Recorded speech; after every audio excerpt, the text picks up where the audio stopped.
My name's Rebecca Johnson and I'm a gar'ban'djee'lum woman from Bundaberg in Queensland. What we know for Brisbane Northside is we have the LGBTI, Aboriginal and Torres Strait Islander and middle-aged men. So I've been working on the implementation groups for the LGBTI and the Aboriginal and Torres Strait Islander. And one of the most significant things that we've seen in the trial is the merge of the LGBTI campaigns and the Aboriginal and Torres Strait Islander campaigns. So I guess for the merging of those two campaigns, we've been able to see what co-design looks like, and in particular around cultural sensitivities.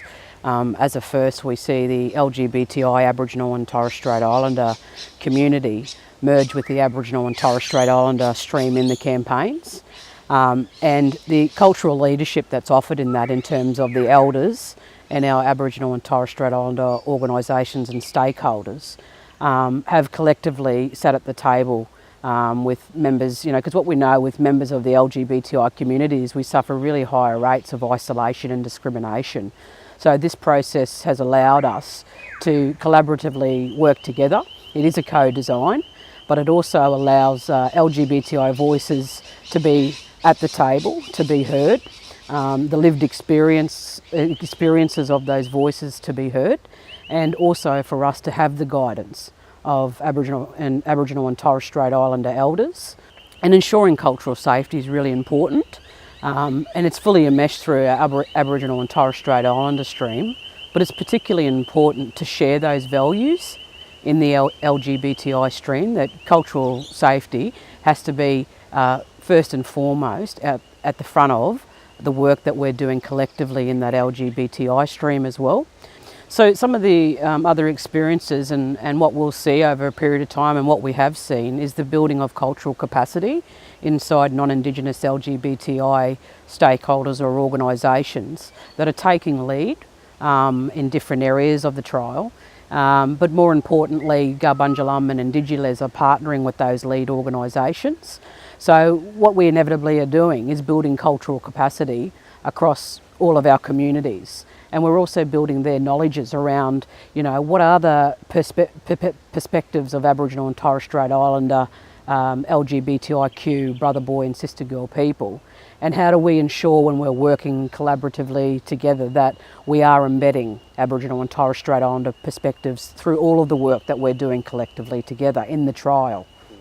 I think keep the momentum on how authentic it is. It is grassroots, it's going from the bottom up.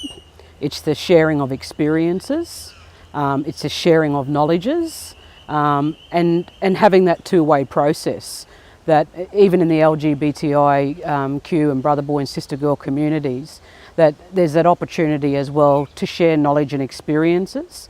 So that's what co-design is all about, is having a look at, working together collaboratively, many voices, a diverse community all being at the table, keeping it organic, keeping it spiritually connected for First Nations people in this suicide prevention trial, and making sure that we, appreciate the journey and take away the learnings out of this journey together in the trial.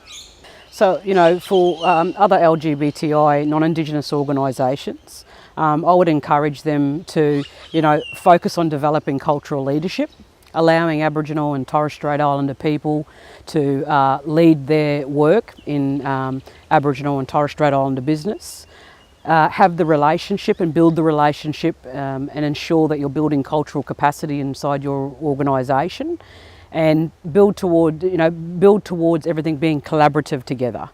We will have much more influence and it'll be more broader in terms of the community that we're connecting with, and we're always stronger together in achieving things. The PHN has done a wonderful job at committing to allowing Aboriginal and Torres Strait Islander voices to speak to what the design might be of the National Suicide Prevention Trial. Many of our communities across those three streams have been impacted by suicide. Many have lived experiences, and we know that the work that we're doing has to be a collective model working together. It has to be in partnership for us to have the biggest impact across Brisbane Northside. So the project is in the early early development stages. We've done a lot of community consultation.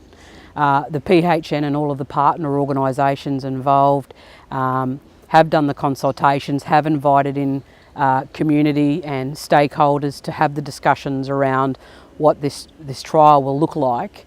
And we are in that stage where we know who's going to be leading different areas in the trial, and we know who the partners are. So now the discussions are starting to happen around what does the development look like, and looking at how we can support each other to ensure that there's going to be sustainability at the end of this trial. I'd really like to pay my respects to the Aboriginal and Torres Strait Islander elders that have been a part of this co-design process. I would also like to acknowledge their heavy involvement in accepting Aboriginal and Torres Strait Islander LGBTIQ brother, boy and sister girl people at the table. The elders have embraced us, have embraced our stories, they've embraced our journeys, and all of the stakeholders and the elders have listened. And that's a part of valuing the importance of culture, is to have old people lead us with their wisdom and their knowledges, and to hear our stories. And a lot of us have lived experiences, and the elders have completely embraced that. And that is so important, that acceptance to Aboriginal and Torres Strait Islander LGBTIQ sister girl and brother boy people.